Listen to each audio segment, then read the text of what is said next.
Liquid cancers ఉంటాయి. దాన్ని ఏమంటామంటే బోన్ మ్యారో ట్రాన్స్‌ప్లాంటేషన్ అంటామనమాట. సో, కొన్ని లింఫోమాస్, ల్యూకీమియాస్, మైలోమాస్ అని ఉంటాయి. అందులోపల ఒక రిఫ్రాక్టరీ కేసెస్ అంటే after multiple lines of chemotherapy తర్వాత కూడా కంట్రోల్‌గా లేదు అనుకున్నప్పుడు, అప్పుడు మాత్రమే కొన్ని ఇండికేటెడ్ పేషెంట్స్‌కి మాత్రమే బోన్ మ్యారో ట్రాన్స్‌ప్లాంటేషన్ అనేది చేస్తారనమాట. బోన్ మ్యారో ట్రాన్స్‌ప్లాంటేషన్ అనేది ఏంటి అంటే ఇట్స్ నాట్ లైక్ సర్జరీ చేయడంలాగా కాదు. ఇది సెపరేట్ ఉంటదనమాట. ఏంటంటే మన బాడీలోని రక్త కణాలు అన్నిటిని కూడా జీరో చేసి, కొత్త రక్త కణాలని బోన్ మ్యారో అంటే మనకి బ్లడ్ సెక్రీట్ చేసేటువంటి టిష్యూని బోన్ మ్యారో అంటాం అనమాట. సో, వేరే బోన్ మ్యారోని తీసుకొచ్చి అందులో మన బాడీలోకి ఇంజెక్ట్ చేయడం లాగా చేస్తారనమాట. సో, దాంతో ఆ స్టెమ్ సెల్స్ ద్వారా మన కొత్త రక్త కణాలు అనేవి పుట్టుతున్నాయన్నమాట.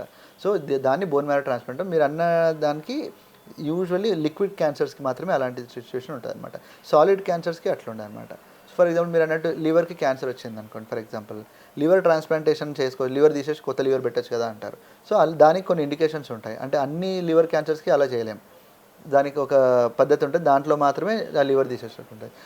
బ్రెస్ట్ క్యాన్సర్ ఉంది. పేషెంట్ లివర్ స్ప్రెడ్ అయింది అనుకుందాం. బ్రెస్ట్‌లో కంట్రోల్ అయింది కానీ లివర్‌లో అలాగే ఉంది అని అనుకోండి. ఆ లివర్‌ది తీసేసి కొత్త లివర్ పెట్టొచ్చు కదా అనేసి కొంతమంది పేషెంట్స్ అడుగుతూ ఉంటారు. బట్ దానికి ఇండికేషన్ లేదు అట్లా. సో, అంటే we have to see the biology of the disease.